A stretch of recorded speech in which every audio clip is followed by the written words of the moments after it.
taking some time on this Wednesday morning to bring you a couple of college football Week 12 breakdowns. We have a few games we want to get to starting tomorrow night on the Thursday night game, and then featuring a couple of Saturday games. And we're going to put the team back together from last year. And I've got Jesse Schule here to join me, and we will each have a best bet at the end of this. Before we get into our games and breaking down this week's action, remember that there's a 7-day all access code. You get all plays, which, as we talk about constantly, I'm putting out tennis all day. I know Jesse is really good with soccer and hockey. You get all our plays using Memo 7 for $69. It's the best deal out there, and you don't want to miss it because it gets you everything. It doesn't just pigeonhole you into a couple of NBA plays and then maybe some, losses in there and only basketball, but you get football, tennis, soccer, and everything in there. So, Jesse, good morning and actually good night to you over there in Mongmai. How's everything going this morning? Going great. Evening? It's good to be back. Good to be back with the good doctor, and really excited to be talking college football with you. You're one of my favorite panelists to work with. So really? We seem to have some magic last year. Let's hope to recapture some of that magic. Yeah, and we mentioned a lot last year that a lot of times when we were preparing for our shows each week last year, we came up with a lot of similar stuff and maybe had to parse out which one of us got to do it. So that always worked out well when great minds think alike. Let's get to it. The first game we're going to talk about now is actually a really big game, people. It's in the American Athletic Conference. Tulane, down in the Big Easy, is hosting SMU. Tulane had all kinds of magic going early this season, starting off the year 8-1. They did stumble last week a bit, losing to Gus Malzahn's Central Florida Knights. We're going to talk about them here in a little bit, but still very important to get to that American Athletic Championship game. They need to take care of business, especially at home. Just a short-ish 3.5 point dog or 3.5 point chalk here for the Green Wave with the Mustangs coming in. Mustangs have put it on a little bit lately after a rough start. They've got 4 out of 5 wins, just that 2-point loss to UC. Total is 64.5 here. Incredibly important game for both teams. SMU really needs some help to get to that championship game, but Tulane is as they say, controls their own destiny to get there. I think the line's pretty interesting here, considering we have an 8-2 team at home. What are your thoughts on this, Jesse, and maybe side total or what you're looking at in this matchup tomorrow night? Well, Chuck, Tulane hurt me last week. I was pretty high on Tulane against Central Florida. I was actually quite shocked with that result, and it takes a lot to shock me when it comes to college football. But I wasn't expecting that. I was preaching all week that Tulane was for real. They came in with the number 11 ranked defense, allowing just 17 points per game, and they just couldn't stop UCF's running game. UCF just ran all over them last week. And the quarterback, Mike Pratt, real experienced guy, great numbers on the season, a couple interceptions that could have cost them that game. But if you look at his overall numbers, Pratt, 17 touchdowns, just 4 picks for the year. He's been pretty steady, pretty solid all year. And let's face it, the Mustangs don't have that defense that Central Florida possesses. It looks like a pretty short line. I think there are some 3s out there. If you can't find a 3, I'd suggest buying it down to 3. But I do like Tulane here. History is on Tulane's side.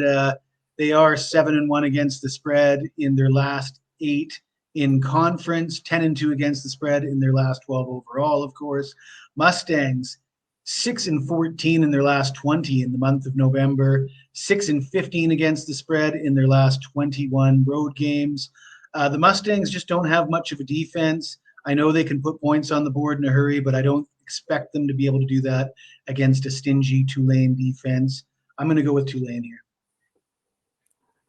All right, so Jesse he's going back, and that takes a lot because that's a really important aspect of being a professional gambler, sports bettor like you are. The team burns you, you stick with the numbers, you reanalyze and get back after it. Yeah, the one thing that I was going to say, this is a very clear, stark difference. This is an offensive team with not a lot of defense versus a very defensively stout team that can struggle on offense in the Green Wave. I think, Jesse mentioned that you probably buy it down to just the HFA. I think the line stinks a little bit. I'm worried about Tulane feeling the pressure, and I wouldn't want to Jesse's point, I would not be able to stomach holding a 3.5 at home with Tulane with the way that Tanner Mordecai and this SMU team has been rolling on offense. Tanner Mordecai, of course, is not John Reese Plumlee. John Reese Plumlee, you're always going to struggle when you have a quarterback against you throw 30 plus times and he still gains more yards on the ground. Tulane was bleeding yards last week against the Knights, and maybe a little bit of the book is out on this defense. I would worry if SMU were to get on top early and maybe get some stops on Tulane, that can they come back? And that's where I would worry. This total looks pretty dead on to me. I did probably make this to be Tulane 4 or 5. And so therefore I'm a little leery of being on that side. And like Jesse said, maybe 3, buy it down, maybe wait, see what happens as the game gets closer. This, it's going to be standalone. There's NFL, but it'd be standalone-ish college football. So there's going to be a lot of action and a lot of movement. And if you're gun to my head, if I had to play a side in this game, I'd probably take that field goal in the hook with SMU and hope you get a back and forth type contest here. wouldn't want to be with this line the way it is. I know that doesn't make sense, that I feel like I'm getting a bargain. We say this all the time, especially when it's Jesse and I. It's weird for me to say I thought it would be 5. Now that's 3.5. That keeps me off, but that's just reacting to the market and what the market sees. And, I trust, I fall on the side of the bookmakers more than I do the big money. And I think the bookmakers are right more than the big money is. And that's the way that I would go here. But yeah, I don't think Jesse had a play on that total. I don't really have a play on that total either. If you had to go away, would there be a way you'd go there, Jesse? Yeah, I mean, I might lean toward the under. I mean, if I like Tulane, I'm expecting them to be successful on defense. So I can't really say I like the over if I like Tulane, can I? No, absolutely not. Yeah. So that is how we're looking at the Thursday night game. But don't worry, we're going to stay a little bit with that same conference and go with on Saturday morning. It's an 11 a.m. start. UCF hosts the Navy Midshipmen, who are very down this season, only 3-7. If you follow my plays, we get a lot of Service Academy picks.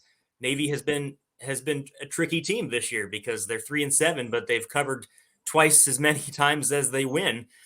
Total is at 53, which is what you're going to get in a game that's going to feature maybe 100 rush attempts total. And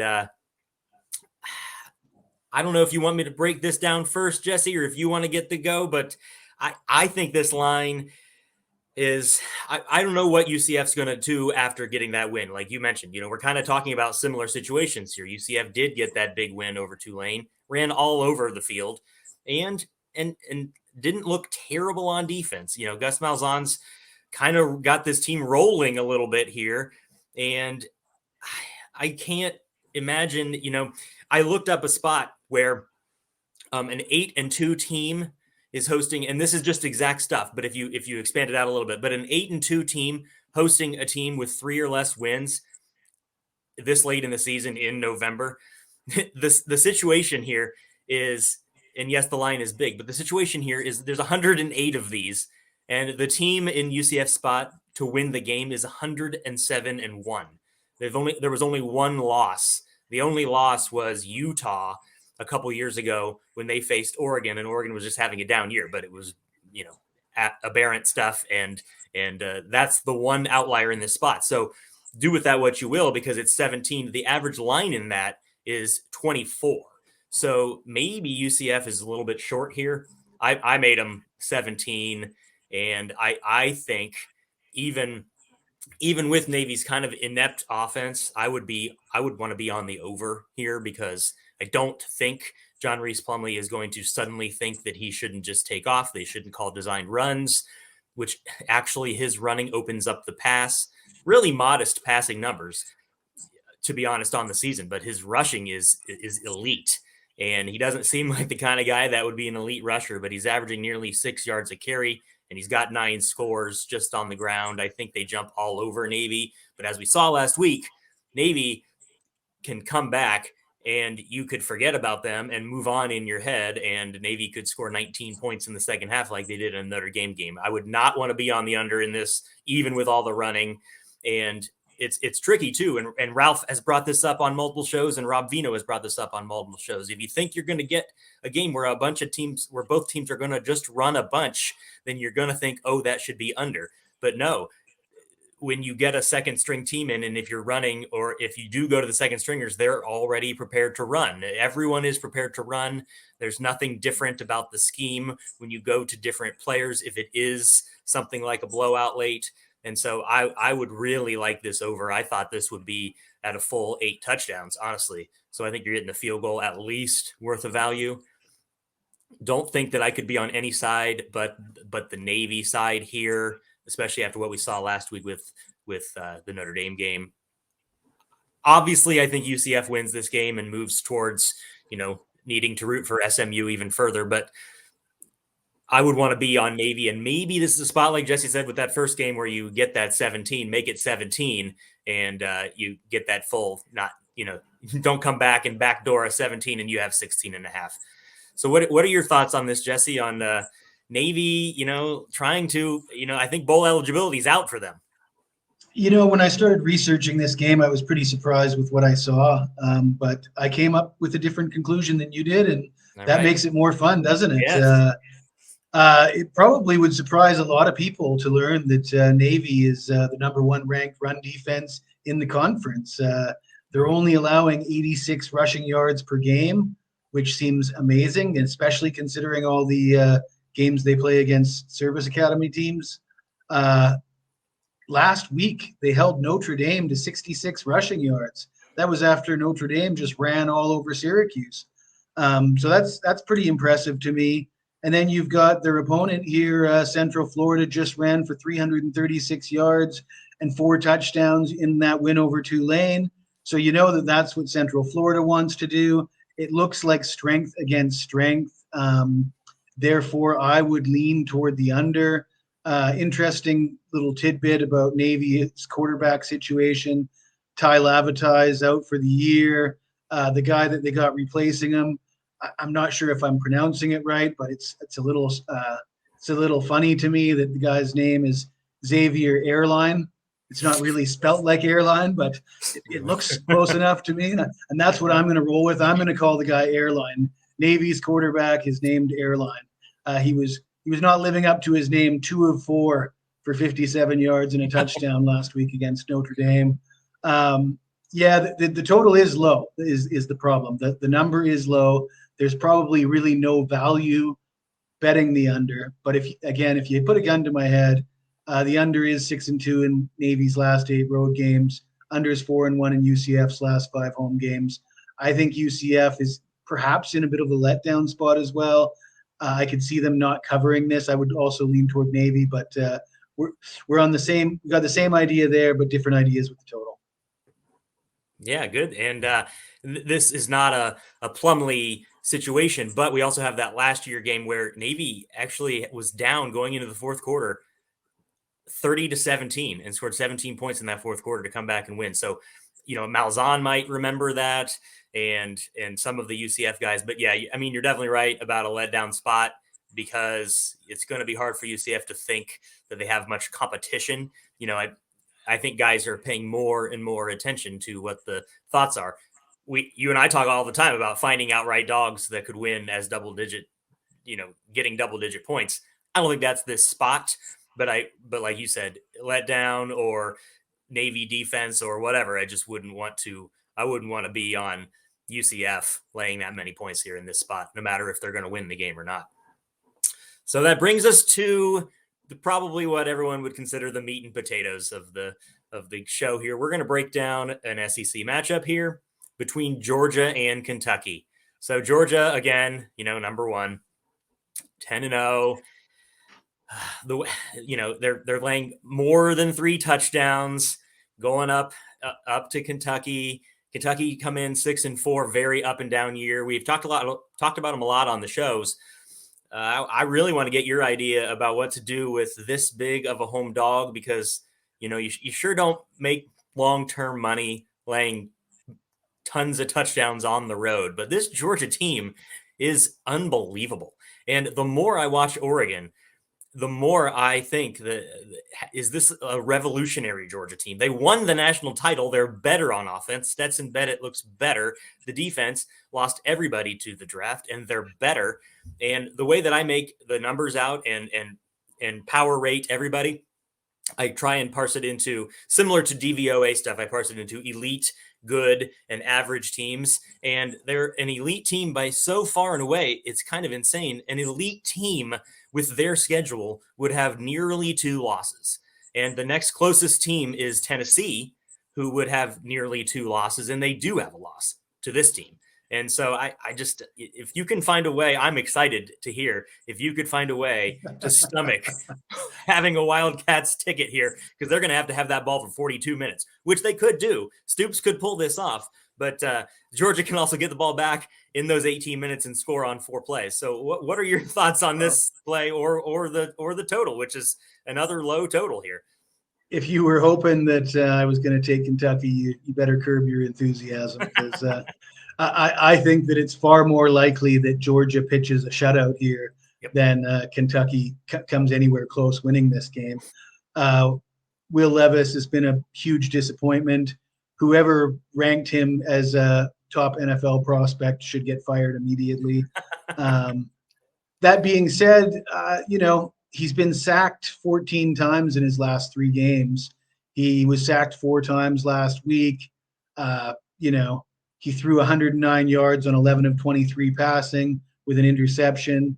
But if you don't get time to throw, there's not that many quarterbacks that are very good without an offensive line giving them a bit of time. So, and that's not going to get any better here against Georgia is the thing. We know that Kirby Smart doesn't really feel it necessary to run up the score. He's demonstrated time and time again, once Georgia gets up by 2-3 scores, he's content to really shut the game down, burn the clock. This isn't my favorite game. I probably won't get to the window on this, but if you made me bet it, I'd probably take an under ticket. Like I said, if there's anything to motivate Georgia right now, there's no number that Georgia could win this game by that's going to change our minds about Georgia. The only thing that they can do to impress us here is pitch a shutout, and maybe that's the one thing that Kirby Smart would want. If he on his wish list, pitching a shutout against Kentucky would be high on the list. So, the under is 9-3 in Georgia's last 12 overall. The under is 6-1 in Kentucky's last 7 home games. It is it's a low number, but it's probably low for a reason. Yeah. So you hinted at where I'm at on this game, and I just come right out with it. I like the team total under Kentucky. It's 13.5. It's a bait. They're baiting you. It's not 14. And so everybody in the public is going to be like, oh, well, Kentucky can accidentally score 2 touchdowns. Well, I don't know about that, because they're more likely to potentially put together long drives that result in no points. And you brought up a lot of the ideas. Kirby Smart doesn't have a lot of motivation to go out and win 56-6. That's not really what we're going to see here, which is why it's easy for the books to hang a 48.5. So yeah, I think there's a lot of value in. Both. I think there's a lot of value in 2 baiting numbers. They're baiting you on this 21.5. Here, I dare you take Kentucky with. They win if they only lose by 3 touchdowns, and someone could say, 31-10, and I cover. Well, that's another bait. I would be on Georgia. It doesn't make any sense, though. There are other games. We talk about this all the time. We just broke down a couple of American Athletic Conference games. There's other games to play than to have to suffer. Maybe wouldn't be suffering, but suffer with Georgia on the road when we know they're going 11-0 no matter what, and they're going to be number 1 next Tuesday night when they do that silly fanfare on the TV for 2 hours, and it doesn't really matter what they win by. So I like the offense to maybe be a little sluggish. Kentucky maybe put a couple of surprising defensive stops in there, but I think that this is 27-0 floor. And I kind of like Georgia and specifically the Kentucky under here. So those are the 3 games we're going to break down, trying to put together some of that magic that we put together last year when we were really on a solid win streak. Hopefully we will bring these shows to you on a more regular basis. And earlier in the week, the better. Get more shelf life, get our plays out there. Don't forget, before we get to our best bets, don't forget to follow us on Twitter and check us out over at sportsmemo.com. Plays up all day, all the time. I know Jesse probably we'll hear from him what he's got going on when he gives us his best bet, but I already have tennis plays up. And not a great day yesterday because hockey was really hit the skids, but we did sweep our NBA card. So without further ado, let's do our best bets for this week, which are actually 2 different games than what we just discussed. And then Jesse, tell us what else you've got going on. And I know you've recovered. You are the king of college football, and you just had a little bit of a dip, and you will recover and still end up the best, I'm sure. So let's hear what you've got going on and a best bet here. Yeah, no, I hit 88% of my college football bets in September. I was still hitting 80% for the season in late October. And then I don't know what to, if I'm looking for excuses, I'm going to say college basketball and NBA started up. I got a little bit distracted and things have fallen off the rails the last couple of weeks. But, the long-term results stand for themselves, and I'm not worried about it a bit. I'm pretty sure we're going to get back on track this Saturday. And with that, let's look at my best bet. Last year, I gave out the Florida State Seminoles as a double-digit underdog on the road at North Carolina, winning outright early last season, and that really got the ball rolling for this show. So in that spirit, I'm looking at a home dog of 11 points. I'm looking at Hawaii in their last home game. I was really down on this Hawaii team at the beginning of the year when they hired that former quarterback, Timmy Chang, I think I don't want to pronounce it wrong, but that's what I'm coming up with. Former Hawaii quarterback. I thought they gave him the job because nobody else wanted it. I mean, this team didn't have a lot of returning talent, and they struggled at the beginning of the year. But credit to them, they've worked through some of their issues and they've looked a lot better lately. They've actually won 2 of their last 4 home games outright. The 2 losses came by 7 points each against pretty good teams, Wyoming and Utah State. And they catch a UNLV team coming in on a 5-game losing streak. Hawaii last week put up 541 total yards of offense. The quarterback, Braden Shager, threw for 306 yards and 2 touchdowns. That sounds really good. The 3 interceptions, not so good. Hawaii lost the turnover battle 4-0, which is the only reason they didn't win the game outright. I think their final home game against a team on a 5-game losing streak, I think they win this game outright. I'm more than sprinkling on the money line here, but take the 11 points, and you might not need them. I like it. We're going for the Rainbow Warriors to take down their opponent here and win outright. Not just covering that 11, but maybe wire to wire here. I like it, and that's what Jesse does. He gives you double-digit dogs. Act prudently, act accordingly. Don't go nuts with just the money line. He said it's a sprinkle or maybe more than a sprinkle. So don't go overboard. And then when it's a 3-point game, criticize him that he didn't nail that play, because he still nailed that play. But I am going to go to the Big Ten here, and that will remind you of our last season's plays, as we always featured Big Ten almost exclusively sometimes. But there's a spot this weekend where Nebraska, hot mess, is going to go visit Madison in Wisconsin, and you get this really strange Big Ten type total where it's now gone below 40. And I think when I started the show, it was 39.5, and I think 39s are popping, and I don't really understand why. Wisconsin is averaging 31 points at home this season. So while Nebraska's offense is no great shakes and they can easily be shut down by a Wisconsin defense like this is just a spot where when you take it's simple, plug in the numbers. In the last 100 times where a favorite was a double-digit conference favorite, and the total was less than 40, not including 40, just less than 40. It's 63-37 to the over. And so, I mean, that's just a winning, that's 10 percentage points above where we need to hit a threshold just to be profitable on return on investment. And I just think no matter what the two offenses could sputter, and no matter how good the defenses could show up, we're talking about a game that goes over at 24-17.